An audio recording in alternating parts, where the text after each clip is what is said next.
کبھی بھائی خدا کے لیے اپنا انالیسس کیا کرو, کبھی کبھی یہ بھی چیک کرو کہ آپ کے رویے, آپ کے چہرے, آپ کے انداز میں سختی تو نہیں ہے. آپ کے اندر سختی آ گئی ہے, اس کا مطلب بانٹنے والا نہیں ہے. بانٹنے والا انسان اللہ اس کے دل کی زمین نرم کر دیتا ہے. جملہ کیا ہے؟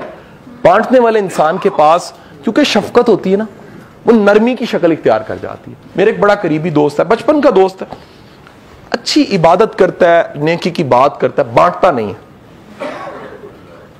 جسے واصف علی واصف کا جملہ, کلمے میں شیئر کرتا ہے, روٹی میں شیئر نہیں کرتا. یا کوئی ڈوبنے لگتا ہے, اس سے پوچھتا ہے بھائی تیرا عقیدہ کیا ہے. ڈوبنے والے کو بچانے سے پہلے کیا پوچھتا ہے؟ بھاجن سنی ہو, شیعہ ہو, وابی ہو. وہ کہتا ہے میں نہیں بچانا.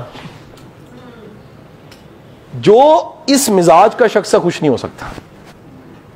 اور آپ کو بڑے لوگ بڑی عبادت کے باوجود سخت ملیں گے, نرم نہیں ملیں گے. ریزن کیا ہے؟ بانٹتے نہیں ہیں.